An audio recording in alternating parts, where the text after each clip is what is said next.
Hello everybody. In this video I am going to explain a problem on income from house property. See the problem, illustration 19. Mr. Abdul owns 5 houses, the municipal valuations of which are rupees 10,000, rupees 8,000, rupees 6,000, rupees 4,000 and rupees 8,000 respectively. Name of the assessee is Abdul and he owns 5 houses. So ಐದು ಮನೆಯ municipal valuations ಕೊಟ್ಟಿದ್ದಾರೆ. First house in 10,000, second house in municipal valuation 8,000, third house in a municipal valuation 6,000, fourth house it is 4,000 and the municipal valuation of fifth house is 8,000 respectively. He lived in the first house is given, students. So first house alli, yes, first house alli he lived in the first house ಅಂದ್ರೆ SSC first house ಅಲ್ಲಿ ವಾಸವಾಗಿದ್ದ ಅಂತ ಹೇಳ್ಬಿಟ್ಟು.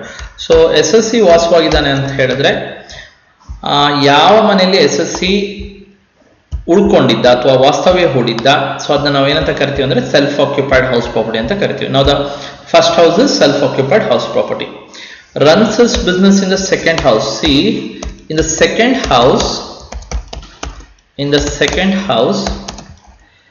he runs his business. Okay, in the second house he runs his business. ಈಗ SSC ಯಾವ ಮನೆಯಲ್ಲಿ ತನ್ನ business ನ ನಡೆಸ್ತಾ ಇರ್ತಾನೆ ಅಥವಾ ಬಿಸ್ನೆಸ್ ಅಥವಾ ಪ್ರೊಫೆಷನ್ ನ ನಡೆಸ್ತಾ ಇರ್ತಾನಲ್ಲ, ಆ ಮನೆಯ ಇನ್ಕಮ್ ಅನ್ನು ನಾವು ಕ್ಯಾಲ್ಕುಲೇಟ್ ಮಾಡಬಾರ್ದು. It is not taxable under the head income from house property. ಯಾವ ಮನೆಯಲ್ಲಿ SSC ಬಿಸ್ನೆಸ್ ನಡೆಸ್ತಾ ಇರ್ತಾನೆ ಅಥವಾ ಪ್ರೊಫೆಷನ್ ನಡೆಸ್ತಾ ಇರ್ತಾನಲ್ಲ, ಆ ಮನೆ ಇನ್ಕಮ್ ಅನ್ನು ನಾವು ಕ್ಯಾಲ್ಕುಲೇಟ್ ಮಾಡಬಾರ್ದು. Straight away what we are suppose to write, heading ತೋರಿಸೋದು second house runs his business, straight away nil ಅಂತ ತೋರಿಸ್ಬೇಕು ಲಾಸ್ಟ್ ಕಾಲಮ್ಗೆ. ಆನ್ಯುವಲ್ ವ್ಯಾಲ್ಯೂ ಅದೇನು ನಾವು ಕ್ಯಾಲ್ಕುಲೇಟ್ ಮಾಡಬಾರ್ದು. And has let out the other 3 houses for rupees 400, rupees 350 and rupees 1,000 per month respectively. So ಇನ್ನು 3 ಮನೆಗಳೇನಿತ್ತು, third, fourth and fifth house, ಆ 3 ಮನೆನ ಬಾಡಿಗೆಗೆ ಕೊಟ್ಟಿಯಾನೆ. ಥರ್ಡ್ ಹೌಸ್ ನ ಬಾಡಿಗೆ ಕೊಟ್ಟಿರೋದು rupees 400 ಹಾಗೆ, ಫೋರ್ತ್ ಹೌಸ್ ನ 350 ಹಾಗೆ, ಫಿಫ್ತ್ ಹೌಸ್ ನ 1,000 per month ಹಾಗೆ ಬಾಡಿಗೆಗೆ ಕೊಟ್ಟಿಯಾನೆ. Fifth house was vacant for 2 months. So fifth house ಏನಿದೆ ಲಾಸ್ಟ್ ಮನೆ 2 months ವೇಕೆಂಟ್ ಇತ್ತು ಅಂತ ಹೇಳ್ತಾ ಇದ್ದಾರೆ. ಅದರ ಅರ್ಥ 10 months ಆಕ್ಯುಪೈ ಆಗಿತ್ತು ಅಂತ ಹೇಳ್ಬಿಟ್ಟು. Next, 1/3 portion of the third house is also used by him for residential purpose and rent of rupees 400 is received for the remaining 2/3 portion. 1/3 portion of the third house. ನೋಡಿ, ಈ point ನ correct ಆಗಿ ಅರ್ಥ ಮಾಡ್ಕೊಳ್ಳಿ. ಸ್ವಲ್ಪ ಸಮಯದಲ್ಲಿ ಅಂದ್ರೆ ಈಗ in a year there will be 12 months ಅಥವಾ there are 12 months.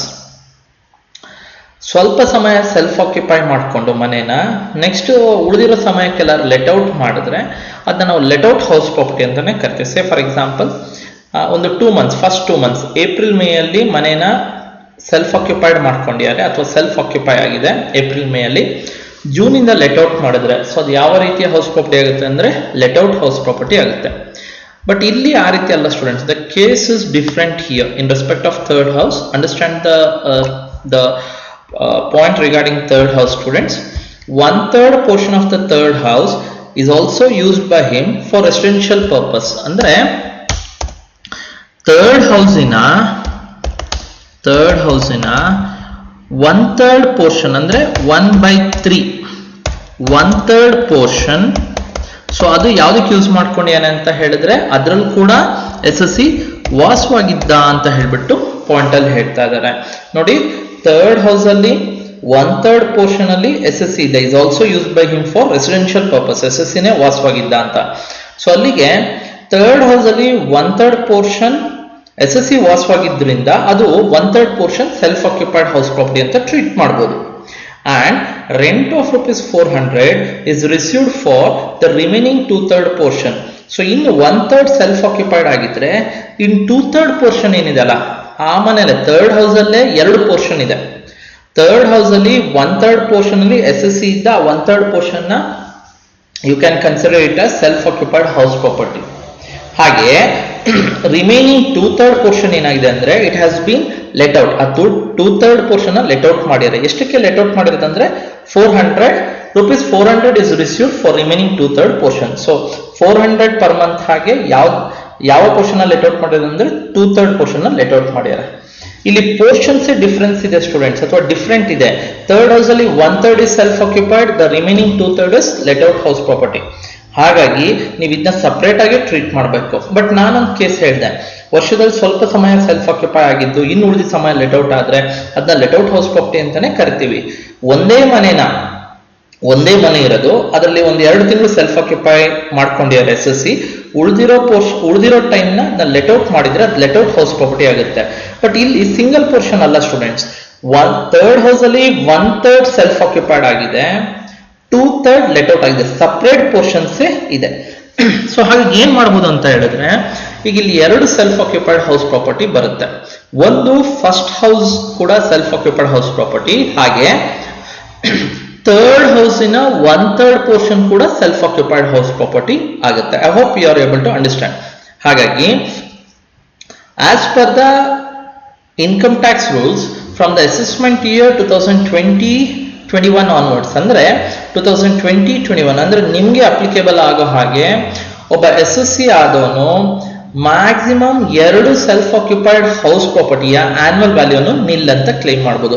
So maximum ಎಷ್ಟು ಮನೆಯ ಆನ್ಯುವಲ್ ವ್ಯಾಲ್ಯೂ ನಿಲ್ ಅಂತ ಕ್ಲೈಮ್ ಮಾಡಬಹುದು ಅಂದ್ರೆ ಮ್ಯಾಕ್ಸಿಮಮ್ 2 ಸೆಲ್ಫ್ ಆಕ್ಯುಪೈಡ್ ಹೌಸ್ ಪ್ರಾಪರ್ಟಿಯ ಆನ್ಯುವಲ್ ವ್ಯಾಲ್ಯೂ ನಿಲ್ ಅಂತ ಕ್ಲೈಮ್ ಮಾಡಬಹುದು. ಹಾಗಾಗಿ SSC ಯಾವ್ಯಾವ ಮನೆಯ ಆನ್ಯುವಲ್ ವ್ಯಾಲ್ಯೂನ ನಿಲ್ ಅಂತ ಈ ಪ್ರಾಬ್ಲಮ್ ಕ್ಲೈಮ್ ಮಾಡ್ತಾನೆ ಅಂದ್ರೆ, first house self occupied house property ಅದರ ಆನ್ಯುವಲ್ ವ್ಯಾಲ್ಯೂ ನಿಲ್ ಅಂತ ಕ್ಲೈಮ್ ಮಾಡ್ತಾನೆ. ಹಾಗೆ entire third house is not self occupied, entire ಮೂರನೇ ಮನೆ ಏನಿದೆ third house, entire third house is not self occupied, ಆ ಥರ್ಡ್ ಹೌಸ್ ಅಲ್ಲಿ 1/3 ಪೋರ್ಷನ್ ಮಾತ್ರ ಸೆಲ್ಫ್ ಆಕ್ಯುಪೈಡ್. ಹಾಗಾಗಿ ಫಸ್ಟ್ ಹೌಸ್ ನ ಸೆಲ್ಫ್ ಆಕ್ಯುಪೈಡ್ ಅಂತ ಟ್ರೀಟ್ ಮಾಡ್ತಾನೆ, ಹಾಗೆ ಥರ್ಡ್ ಹೌಸಿನ 1/3 ಪೋರ್ಷನ್ ಸೆಲ್ಫ್ ಆಕ್ಯುಪೈಡ್ ಅಂತ ಟ್ರೀಟ್ ಮಾಡ್ತಾನೆ. ಅಲ್ಲಿಗೆ ಫಸ್ಟ್ ಹೌಸಿನ ಆನ್ಯುವಲ್ ವ್ಯಾಲ್ಯೂ ನಿಲ್ ಆಗುತ್ತೆ, ಥರ್ಡ್ ಹೌಸಿನ 1/3 ಪೋರ್ಷನ್ ಏನಿದೆ, ಥರ್ಡ್ ಹೌಸಿನ ಸೆಲ್ಫ್ ಆಕ್ಯುಪೈಡ್ ಪೋರ್ಷನ್ ಏನಿದೆ ಅದು ಕೂಡ ನಿಲ್ ಆಗುತ್ತೆ. So I hope you are able to understand. Next, a loan of rupees 50,000 was taken at 15% per annum for the construction of fifth house which began on 1st June 2015. A loan of rupees 50,000 loan ತಗೊಂಡಿದ್ದಾನೆ SSC ಆದನು. The rate of interest is 15% per annum. ಯಾವ purpose ಗೆ loan ತಗೊಂಡಿದ್ದ ಅಂದ್ರೆ for the construction of the fifth house, last ಮನೆನ construction ಮಾಡ್ಲಿಕ್ಕೆ loan ತಗೊಂಡಿರುವಂತದ್ದು. Which began on 1st June 2015. Construction start ಆಗಿದ್ದು ಯಾವಾಗ ಅಂತ ಹೇಳಿದ್ರೆ 1st June 2015 and completed on 31st 1 2018. So ಯಾವಾಗ ಕಂಪ್ಲೀಟ್ ಆಯ್ತು ಅಂತ ಹೇಳಿದ್ರೆ 31st Jan 2018 ಗೆ ಕನ್ಸ್ಟ್ರಕ್ಷನ್ ಕಂಪ್ಲೀಟ್ ಆಯ್ತು. ಈಗ ಒಂದು ಇಲ್ಲಿ ಲೋನ್ ಬಾರೋಯಿಂಗ್ ಡೇಟ್ ಕೊಟ್ಟಿಲ್ಲ ಸ್ಟೂಡೆಂಟ್ಸ್, ಕನ್ಸ್ಟ್ರಕ್ಷನ್ ಸ್ಟಾರ್ಟಿಂಗ್ ಡೇಟ್ ಕೊಟ್ಟಿದ್ದಾರೆ. ಕನ್ಸ್ಟ್ರಕ್ಷನ್ ಸ್ಟಾರ್ಟಿಂಗ್ ಡೇಟ್ ಯಾವುದು ಅಂತ ಹೇಳಿದ್ರೆ 1st June 2015. Construction loan borrowing date ಹಾಗೆ ಕಂಪ್ಲೀಷನ್ ಡೇಟ್ ಕೊಟ್ರೆ pre construction period interest calculate ಮಾಡಬೇಕು.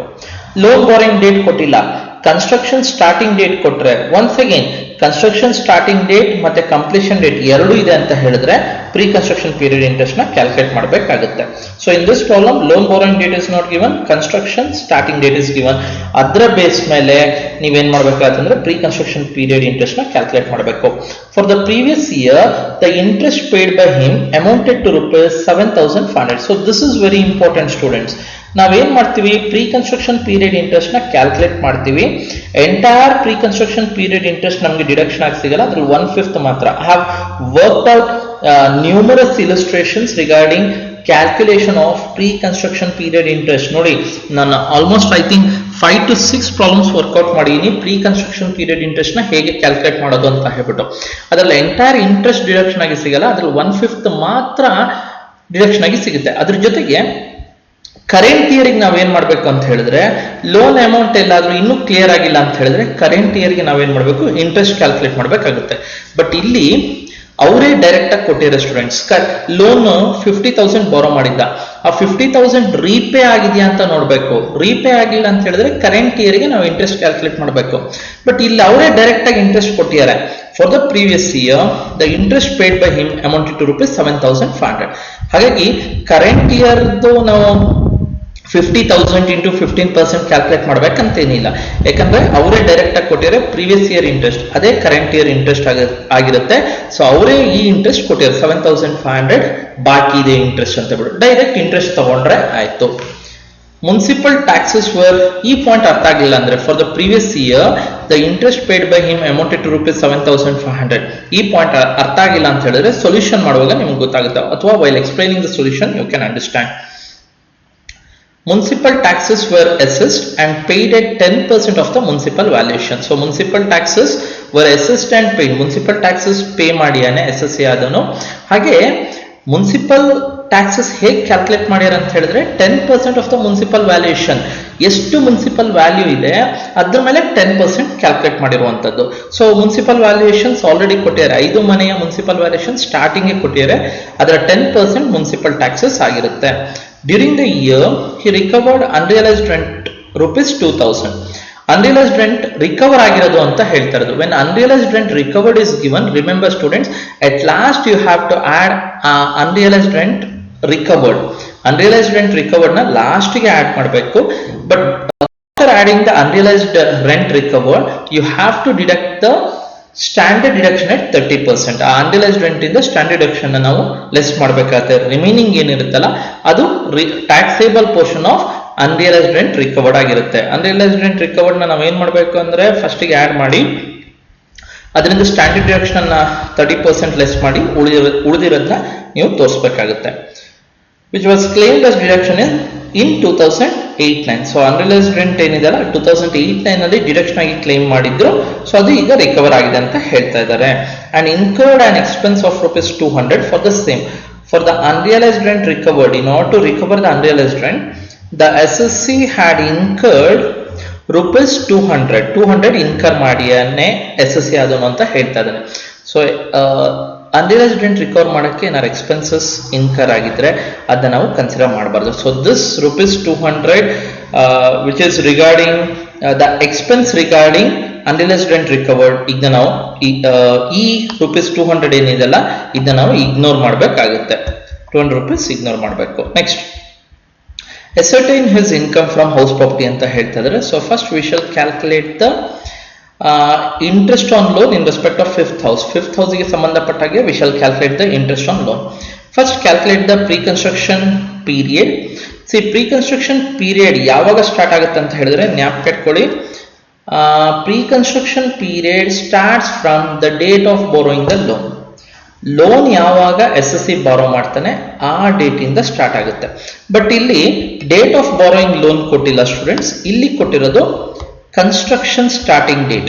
ಕನ್ಸ್ಟ್ರಕ್ಷನ್ ಸ್ಟಾರ್ಟಿಂಗ್ ಡೇಟ್ ಯಾವುದು ಅಂತ ಹೇಳಿದ್ರೆ which was taken at 15% per annum for the construction of the fifth house which began on 1st June 2015. ಅಲ್ಲಿಗೆ construction start ಆಗಿದ್ದು 1/6/2015 and ends on, ಜ್ಞಾಪಕ ಇಟ್ಕೊಳ್ಳಿ ಯಾವಾಗ end ಆಗುತ್ತೆ ಅಂತ ಹೇಳಿದ್ರೆ ಕನ್ಸ್ಟ್ರಕ್ಷನ್ ಯಾವ ಡೇಟಿಗೆ ಕಂಪ್ಲೀಟ್ ಆಯಿತು ಅದರ ಹಿಂದಿನ 31st ಮಾರ್ಚ್. ಕನ್ಸ್ಟ್ರಕ್ಷನ್ ಯಾವಾಗ ಕಂಪ್ಲೀಟ್ ಆಯ್ತು ಅಂತ ನೋಡಿ, ಕನ್ಸ್ಟ್ರಕ್ಷನ್ ಕಂಪ್ಲೀಟ್ ಆಗಿದ್ದು completed on 31st January 2018. Construction complete ಆಗಿದ್ದು 31st January 2018. 31st January 2018 ಹಿಂದಿನ 31st ಮಾರ್ಚ್, ಮುಂದಿಂದ ಅಲ್ಲ ಸ್ಟೂಡೆಂಟ್ಸ್, ಹಿಂದಿನ 31st March.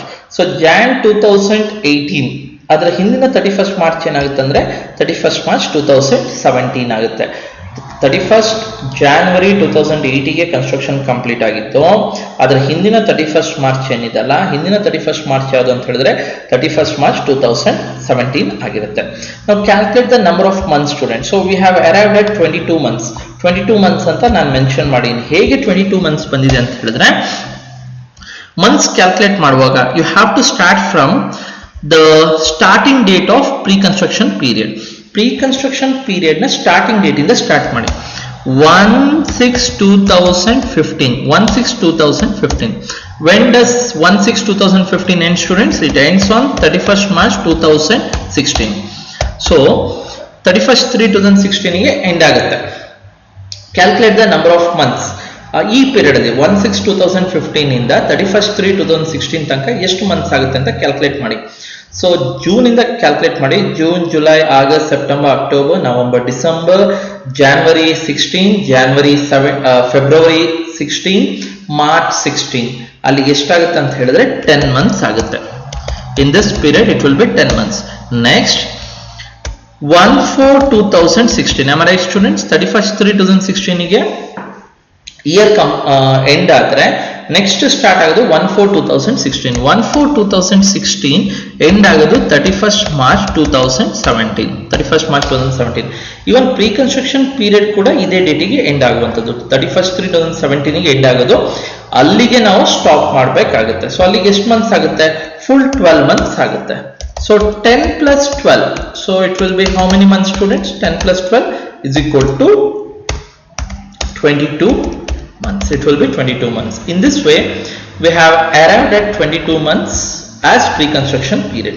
The next step is we have to calculate the interest, students. Pre-construction period interest is equal to the loan borrowed is 50,000. How much is the loan borrowed? It is given in the problem 50,000.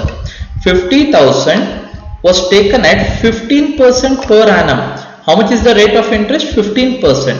So 50,000 into 15% into pre-construction period is 22 months. 22 divided by 12. So it will come to 13,750. So the entire 13,750 is not deductible. Only 1/5 of the interest is deductible.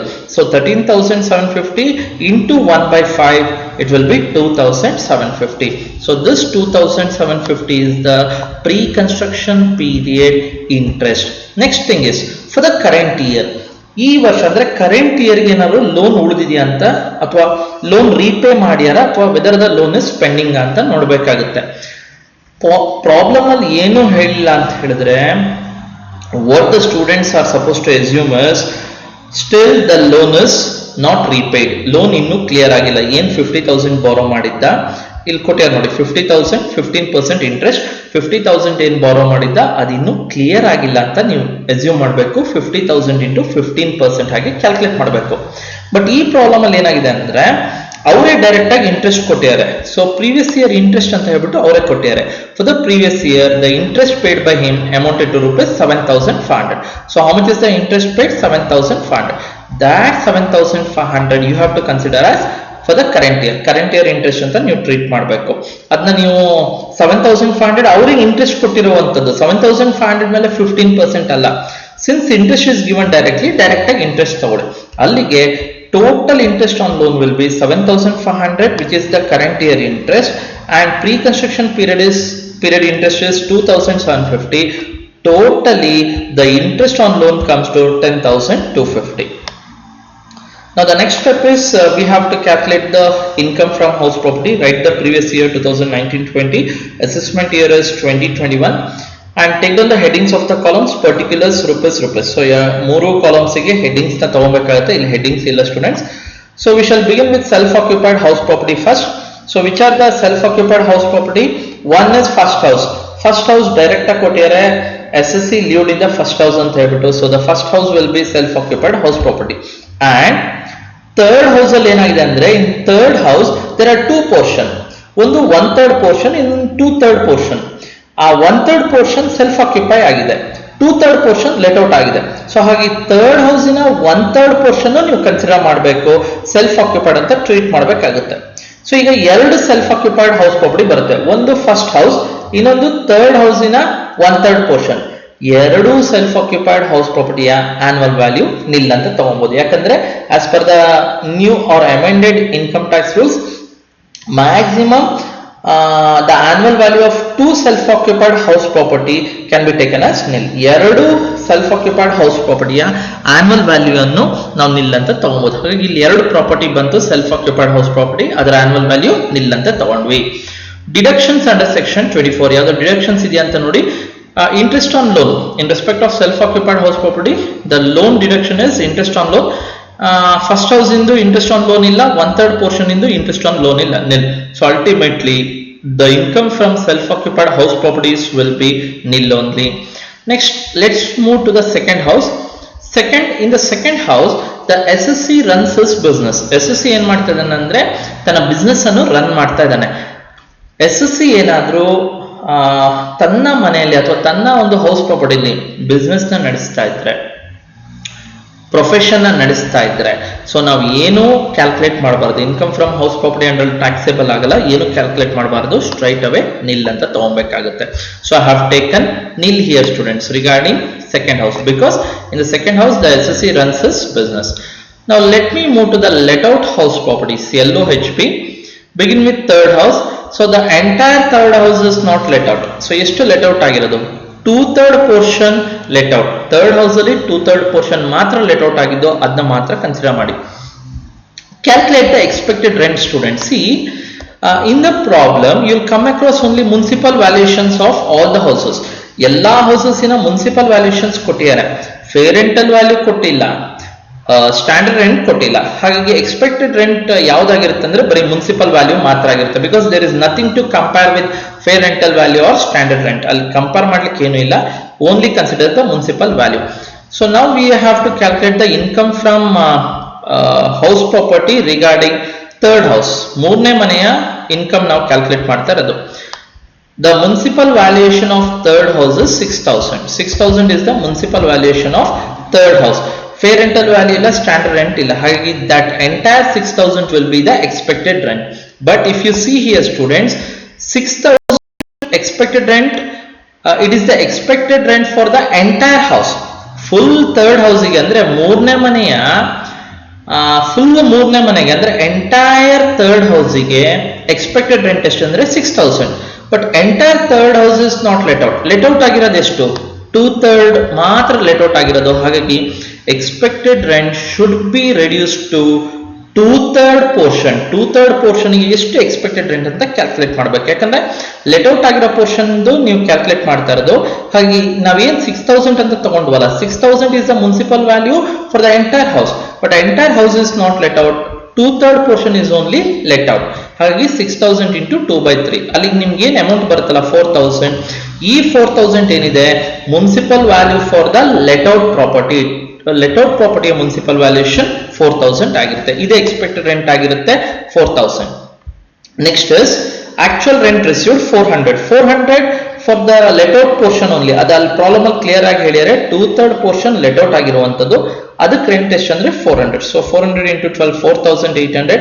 whichever is highest, 4,800 is highest students. That will be the gross annual value. Deduct the municipal taxes paid. Municipal taxes ಹೇಗೆ calculate ಮಾಡಬೇಕು ಅಂತ ಕೊಟ್ಟಿದ್ದಾರೆ problem ಅಲ್ಲಿ. 10% of the municipal valuations. Municipal valuation ಏನ್ ಬರುತ್ತೆ ಅದರ 10% ಅಂತ ಹೇಳ್ಬಿಟ್ಟು. The municipal value of the third house is 6,000. 6,000 into 10%. 10% into let out portion ಗೆ ಮುನ್ಸಿಪಲ್ ಟ್ಯಾಕ್ಸಸ್ ಎಷ್ಟಾಗುತ್ತೆ ಅಂತ ನೋಡಬೇಕು. ಇಂಟು 2/3 ಮಾಡಬೇಕು. 6,000 is the municipal value for the entire house. ಅದರ 10% ನೀವು ಕ್ಯಾಲ್ಕುಲೇಟ್ ಮಾಡಬೇಕು. ಅದು ಮುನ್ಸಿಪಲ್ ಟ್ಯಾಕ್ಸಸ್ ಆಗುತ್ತೆ. Municipal taxes for the entire house ಆಗುತ್ತೆ. But entire house let out ಆಗಿರೋದಿಲ್ಲ, 2/3 ಮಾತ್ರ ಲೆಟ್ ಔಟ್ ಆಗಿರೋದು. ಹಾಗಾಗಿ 2/3 ಪೋರ್ಷನ್ ಗೆ ಮುನ್ಸಿಪಲ್ ಟ್ಯಾಕ್ಸಸ್ ಎಷ್ಟಾಗುತ್ತೆ ಅಂತ ನೋಡಬೇಕು. So it comes to 400. So deduct 400, you will arrive at 4,400 annual value. Deduct standard deduction at 30%, 1,320, and interest on loan is not there. So from 4,400, if you deduct 1,320, the resulting figure will be 3,080. So that is the income from third house. Let me move to the fourth house students. In respect of fourth house, the municipal value is 4,000. Municipal valuation of fourth house is 4,000. No fair rental value, no standard rent also. So expected rent will be only municipal value. Municipal value na expected rent ಆಗಿರುತ್ತೆ. ಯಾಕಂದ್ರೆ ಅಲ್ಲಿ compare ಮಾಡೋಕ್ಕೆ fair rental value ಇಲ್ಲ. Next you don't have standard rent also. ಹಾಗಾಗಿ municipal ವ್ಯಾಲ್ಯೂನ ನೀವು expected rent ಅಂತ ತಗೋಬೇಕು. So 4,000. Actual rent received 350 per month ಅಂತ ಹೇಳಿದ್ರೆ 350 into 12, it will be 4,200. Highest will be 4,200, which will be the gross annual value. Deduct the municipal taxes. On municipal value, you calculate 10%. Municipal value of 4,000 is 4,000. 4,000 into 10%, it will be 400. Deduct 400, you will arrive at 3,800. Calculate standard deduction at 30%, 1,140. So the remaining amount will be the income from fourth house, it is 2,660. Now let me move to the fifth house. See the municipal valuation of fifth house. The municipal valuation of fifth house is 8,000 rupees. So it is given in the problem. 8,000 is the municipal valuation of fifth house. 8,000 will be the expected rent of fifth house. 8,000 expected rent ಆಗಿರುತ್ತೆ. Calculate the actual rent received.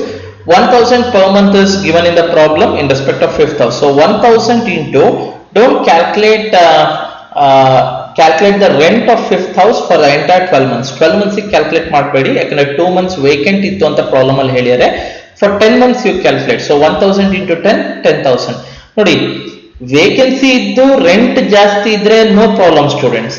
Rent ಕಡಿಮೆ ಇದ್ದಾಗ ನೀವೇನ್ ಮಾಡ್ಬೇಕು ಅಂತ ಹೇಳಿದ್ರೆ, ಅವಾಗ full 12 months ಎಲ್ಲ occupy ಆಗಿದ್ರೆ ಸೊ ಅವಾಗ ಎಷ್ಟು ರೆಂಟ್ ಆಗ್ತಿತ್ತು ಆ ರೀತಿ ನೋಡ್ಬೇಕಿತ್ತು. ರೆಂಟ್ ವೇಕೆನ್ಸಿ ಇದ್ದು ರೆಂಟ್ ಜಾಸ್ತಿ ಇದ್ರೆ no problem, usual calculation. So ಹಾಗಾಗಿ ಇಲ್ಲಿ ಹೈಯೆಸ್ಟ್ ಯಾವ್ದು ಬರುತ್ತೆ ಅಂದ್ರೆ 10,000 ಹೈಯೆಸ್ಟ್ ಬರುತ್ತೆ. ವೇಕೆನ್ಸಿ ಇದ್ದು ಕೂಡ rent received is more. So ಹಾಗಾಗಿ ನೀವೇನ್ ಮಾಡ್ಬೇಕು ಅಂತ ಹೇಳಿದ್ರೆ, ವೇಕೆನ್ಸಿ ಇದ್ದು ರೆಂಟ್ ಜಾಸ್ತಿ ಇದ್ರೆ no problem, usual calculation. Vacancy ಇದ್ದು ರೆಂಟ್ ಕಡಿಮೆ ಆದಾಗ ಅವಾಗ ನಾವೇನ್ ನೋಡ್ಬೇಕು, ಓಕೆ 10 ಮಂತ್ಸಿಗೆ ಇಷ್ಟ ಆದ್ರೆ 12 ಮಂತ್ಸಿಗೆ ರೆಂಟ್ ಎಷ್ಟಾಗುತ್ತೆ ಈ ರೀತಿ ಕ್ಯಾಲ್ಕುಲೇಟ್ ಮಾಡಬೇಕಾಗುತ್ತೆ. But here that calculation will not come into picture. ಇಲ್ಲಿ ರೆಂಟ್ ರಿಸೀವ್ಡ್ ಜಾಸ್ತಿ ಇದೆ. ಸೊ ದ ರೆಂಟ್ ರಿಸೀವ್ಡ್ ಜಾಸ್ತಿ ಇರೋದ್ರಿಂದ that will be the gross annual value. Deduct the municipal taxes paid. 8,000 into 10%. 8,000 is the municipal value of the fifth house. On that you calculate 10%, it will be 800. So the remaining amount will be 9,200, which will be the annual value. Now deduct the standard deduction at 30%. So 9,200, if you calculate 30%, it is 2,760. And there is the interest on loan. See the working note number 1, we have calculated the interest on loan. So the total interest on loan in respect of fifth house is 10,250. So consider 10,250 the interest on loan of fifth house. So from 9,200 you deduct 2,760 and 10,250. There will be negative value minus 3,810. Next, unrealized rent recovered is given. Add the unrealized rent recovered. Deduct the standard deduction at 30%. So unrealized rent recovered ಕೊಟ್ಟಿದ್ರೆ ಅದರಿಂದ standard deduction at 30% deduct ಮಾಡಿ. So on 2,000 30% means it will be 600. So the unrealized rent taxable portion will be 1,400. First you add the positive figures. You add 1,400 plus 2,660 plus 3,080 and you don't have anything above only nil ide, so you don't have anything. 3,080 plus 2,660 plus 1,400. From that value you deduct 3,810. So the resulting figure will be 3,330. It is the income from house property. And the specialty of this problem is, one thing is self-occupied house property ಎರಡಿದೆ students. But ಎರಡೂ ಮನೆ first ಮನೆ fully self occupied ಆಗಿದೆ. But ಇನ್ನೊಂದು ಮನೆ ಏನಿದೆಲ್ಲ, ಇನ್ನೊಂದು ಮನೆಯಲ್ಲಿ 1/3 ಮಾತ್ರ ಸೆಲ್ಫ್ ಆಕ್ಯುಪೈ ಆಗಿರುವಂಥದ್ದು, ರಿಮೈನಿಂಗ್ 2/3 ಲೆಟ್ ಔಟ್ ಆಗಿದೆ. ಸೊ ಈಗ ಒಂದು ಇಲ್ಲಿ ಎಷ್ಟು ಮನೆ ಸೆಲ್ಫ್ ಆಕ್ಯುಪೈಡ್ ಆಗಿದೆ ಅಂತ ಹೇಳಿದ್ರೆ 2 ಮನೆ. ಒಂದು first house self occupied house property, ಇನ್ನೊಂದು ಥರ್ಡ್ ಹೌಸಿನ 1/3 portion self occupied house property ಇದೆ. ಹಾಗಾಗಿ ಯಾವ ಮನೆಯ ಆನ್ಯುವಲ್ ವ್ಯಾಲ್ಯೂ ನಿಲ್ಲಾಗುತ್ತೆ ಅಂದ್ರೆ ಫಸ್ಟ್ ಹೌಸಿನ ಆನ್ಯುವಲ್ ವ್ಯಾಲ್ಯೂ ನಿಲ್ಲಾಗುತ್ತೆ. ಥರ್ಡ್ ಹೌಸಿನ 1/3 portion which is self occupied house property ಅದು ಕೂಡ ನಿಲ್ಲಾಗುತ್ತೆ. ಅಲ್ಲಿ 2 ಮನೆನ ನಾವು ಮನೆಯ ಆನ್ಯುವಲ್ ವ್ಯಾಲ್ಯೂ ನಿಲ್ ಅಂತ ಕ್ಲೈಮ್ ಮಾಡಬಹುದು from the assessment year 2020-21 onwards. ಅಂದ್ರೆ ಇದು ನಿಮ್ಗೆ ಅಪ್ಲಿಕೇಬಲ್ ಆಗುವಂಥದ್ದು. ಹಾಗೆ ನೆಕ್ಸ್ಟ್ ಇಲ್ಲಿ ಇನ್ನೊಂದು ಸ್ಪೆಷಾಲಿಟಿ ಏನಂದ್ರೆ, while calculating pre construction period interest, ಇಲ್ಲಿ ಇಂಟ್ರೆಸ್ಟ್ ಡೈರೆಕ್ಟ್ ಆಗಿ ಕೊಟ್ಟಿದ್ದಾರೆ, ಕರೆಂಟ್ ಇಯರ್ ಇಂಟ್ರೆಸ್ಟ್ ಡೈರೆಕ್ಟ್ ಆಗಿ ಕೊಟ್ಟಿದ್ದಾರೆ. ಇಲ್ಲಾಂದ್ರೆ ನಾವೇನ್ ಮಾಡ್ತಿದ್ವಿ, ಪ್ರಾಬ್ಲಮ್ ಅಲ್ಲಿ ಏನು ಹೇಳಿರಲಿಲ್ಲ ಅಂದಿದ್ರೆ ಈ 50,000 ಏನಿದೆ ಅಲ್ಲ ಲೋನ್ ಅಮೌಂಟ್ ಮೇಲೆ 15% ಕ್ಯಾಲ್ಕುಲೇಟ್ ಮಾಡಿ ಏನ್ ಇಂಟ್ರೆಸ್ಟ್ ಬರುತ್ತೆ ಅದು ಫಾರ್ ದ ಕರೆಂಟ್ ಇಯರ್ ಅಂತ ಟ್ರೀಟ್ ಮಾಡ್ತಿದ್ವಿ. But in this problem they have given the interest directly. We have to take that 7,500 as interest of the previous year of current year interest ಅಂತ ನಾವು consider ಮಾಡಬೇಕಾಗುತ್ತೆ.